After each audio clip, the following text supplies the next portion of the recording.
दोस्तों, अब तक लियर अपना किंगडम हार चुका है, रिस्पेक्ट हार चुका है और अब बारी है उसके सबसे बड़े लॉस की, अपना मेंटल पीस। एक्ट 3 में लियर खुले आसमान के नीचे है, अंदर तूफान है, बाहर भी तूफान है। क्या वो इस दर्द को सरवाइव कर पाएगा? आओ जानते हैं, scene by scene. Scene first. Scene शुरू होता है एक तेज तूफान के बीच। डियर जंगल में भटक रहा है और उसके साथ है सिर्फ उसका लॉयल फूल। मीनवाइल कैंट अपना वेश बदल लेता है और लियर की मदद कर रहा है। वो एक जेंटलमैन से मिलता है और कहता है कॉर्डेलिया फ्रांस से लियर की मदद करने आ रही है। यानी एक रे ऑफ होप है। लेकिन लियर के आसपास सिर्फ अंधेरा छाया हुआ है। सीन 2। इस सीन में आता है शेक्सपियर का सबसे आइकॉनिक मोमेंट। लियर तूफान में चिल्लाता है। लियर अपने दर्द को आसमान से बात करके निकालता है। उसका दर्द इतना गहरा है कि अब वो नेचर से लड़ रहा है। जैसे कह रहा हो, अगर दर्द देना है तो पूरा दो, मैं सब कुछ झेल लूंगा। साथ में फूल उससे समझाने की कोशिश करता है, लेकिन अब लियर किसी की नहीं सुन रहा। ये लियर का इमोशनल ब्रेकडाउन है, जहाँ वो अपने सेंसेस खो रहा है। सीन 3।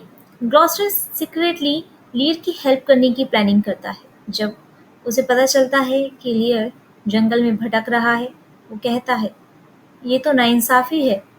राजा के साथ ऐसा सलूक नहीं होना चाहिए। लेकिन रेगन और कॉर्नवेल को ये बिल्कुल नहीं पसंद आता। ग्लॉस्टर के लिए प्रॉब्लम्स अभी शुरू ही हुए हैं। सीन 4। केंट लियर को एक छोटी सी झोपड़ी में ले जाता है, जहाँ लियर मिलता है पुअर टॉम से, यानी एडगर, ग्लॉस्टर का जायज बेटा, जो अब एक पागल भिखारी बन गया है। लियर, जो खुद टूट चुका है, पुअर टॉम में एक सच्चा इंसान देखने लगता है। वो कहता है, इस आदमी के पास कुछ नहीं, फिर भी ये जिंदा है। शायद इंसान का असली रूप यही है। लियर अपने कपड़े तक उतार देता है, जैसे कह रहा हो, अगर सब कुछ छिन गया तो बचा क्या? सिर्फ मैं। ये सीन दिखाता है कि कैसे एक किंग अब कॉमन मैन बन गया है, या शायद उससे भी। मीनवाइल एडमंड अपने नेक्स्ट लेवल विलन मोड में आ चुका है। जब उसे पता चलता है कि उसका बाप ग्लॉस्टर लियर की मदद कर रहा है, तो वो जाके रीगन और कॉर्नवेल को बता देता है। कॉर्नवेल इम्प्रेस हो जाता है और एडमंड को कहता है, तुम अब ऑफिशियली ग्लॉस्टर के वारिस। मतलब अब एडमंड लीगली भी पावर में आने लगा है। अपना बाप तक बेच दिया उसने। सीन 6। लियर, कैंट, फूल और पुअर टॉम एक पुरानी झोपड़ी में होते हैं। लियर अब पूरा पागलपन दिखाता है। लियर का दिमाग अब पूरा हिल चुका है।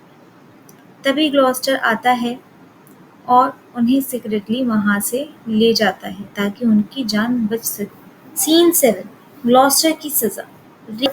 कॉर्नवेल को जब पता चलता है कि ग्लॉस्टर ने लियर की मदद की, तो वो उसे पकड़ के ले आते हैं। और फिर होता है इस एक्ट का सबसे हॉरिफाइंग मोमेंट।